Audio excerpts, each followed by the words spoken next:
और चलिए अब आपको ग्राफिक्स के जरिए बताते हैं कि पेपर लीक कांड में 10 बड़े एक्शन अब तक क्या लिए गए हैं, ये हम आपको बताने जा रहे हैं। बलिया में एसटीएफ की ताबड़तोड़ छापेमारी लगातार जारी है। बलिया से ही इसकी शुरुआत हुई, जिसके बाद 24 डिस्ट्रिक्ट में इसे बैन किया गया। बलिया में डीआईओएस ब्रजेश मिश्रा की गिरफ्तारी हुई है। ये 10 वो बड़े एक्शन हम आपको बता रखे हैं। डीआईओएस समेत अब तक 17 लोग गिरफ्तार हो चुके हैं।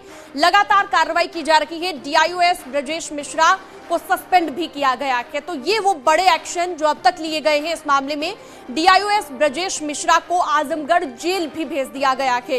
इसके साथ ही अधिकारियों की मोबाइल डिटेल खंगाले जा रहे हैं। एसटीएफ की ओर से लगातार छापेमारी की जा रही है। बलिया में पुलिस ने 3 एफआईआर भी दर्ज कर ली है। तो ये वो बड़े एक्शन जो अब तक इस मामले में लिए हैं। यूपी सरकार लगातार गंभीरता से इस मामले को ले रही है।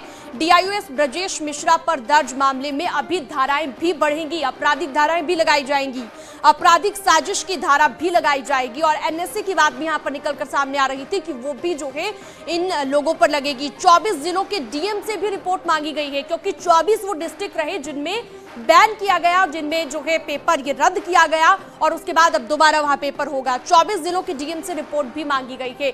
हमारे सहयोगी बलिया, जहां से पेपर लीक हुआ, वहीं से लाइव जुड़ गए हैं। एसटीएफ का ताबड़तोड़ एक्शन यहां पर लगातार जारी है। उपेंद्र द्विवेदी हमारे साथ लाइव है। उपेंद्र, बलिया से ही इसकी शुरुआत हुई, पेपर लीक हुआ, जिसके बाद अब हर जगह पर एक्शन हम देख रहे हैं। अभी फिलहाल बलिया में क्या हलचल है, किस तरह की अपडेट्स मिल रही हैं?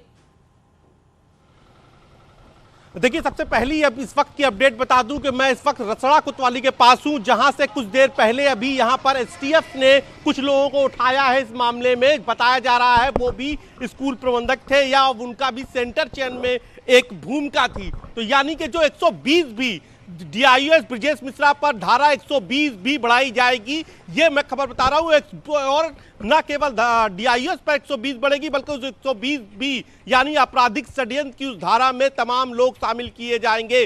जो 17 लोग पहले कल गिरफ्तार किए गए और जो आज गिरफ्तारी हो रही है, तो ये सभी लोग 120 भी में शामिल किए जाएंगे, आपराधिक षड्यंत्र रचने में शामिल किए जाएंगे। दूसरी खबर जो इस वक्त की बड़ी मिल रही है वो ये कि न केवल एसटीएफ की यहाँ ताबड़तोड़ कार्रवाई चल रही है, बल्कि अब जो ब्रजेश मिश्रा हैं वो इससे पहले बतौर बीएसए, चाहे वो हरदोई में रहे हो, चाहे वो प्रयागराज में रहे हो, चाहे वो जौनपुर, जिन जिन जिलों में रहे हैं, उस जिलों में उनके खिलाफ जो भी शिकायतें आई थी उनकी भी एक बार फिर जांच होगी। इस वक्त की मैं ये बड़ी खबर बता रहा हूं।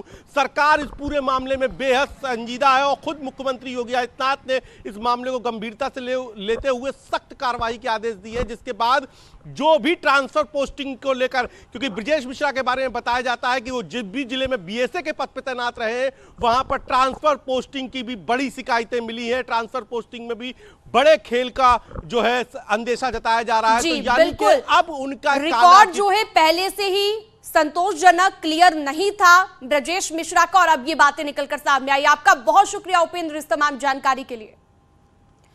यूपी बोर्ड परीक्षा में पेपर आउट को लेकर योगी सरकार लगातार एक्शन ले रही है, लगातार सख्ती दिखा रही है। थोड़ी देर पहले माध्यमिक शिक्षा मंत्री गुलाबो देवी ने लखनऊ परीक्षा केंद्र का निरीक्षण किया। न्यूज 18 पर माध्यमिक शिक्षा मंत्री गुलाबो देवी ने कहा कि बलिया में पेपर लीक कराने वालों के खिलाफ कार्रवाई की जा रही है और ये कड़ी कार्रवाई है।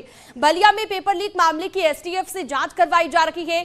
विगत सरकारों में ठेके पर नकल कराई जाती थी। नकल विहीन परीक्षा कराने के लिए ही पुख्ता इंतजाम किए गए हैं और परीक्षा कक्षों में सीसीटीवी कैमरे लगाकर लखनऊ से निगरानी अब की जा रही है। कोई गड़बड़ी पकड़े जाने पर तत्काल कार्रवाई की जा रही है। ये तमाम बातें गुलाबो देवी ने कही है।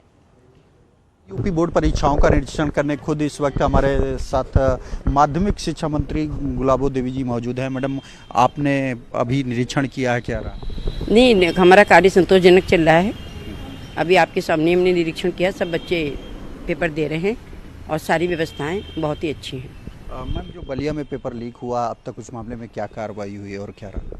उसमें आप देख रहे हैं, सारे समाचार पत्रों में है, सब जगह है कि वहाँ के डीआईओएस के लिए गिरफ्तार कर लिया गया, निलंबित कर दिया गया है और उनके खिलाफ, उनके साथ में और 12 लोगों को लिए भी गिरफ्तार किया गया है।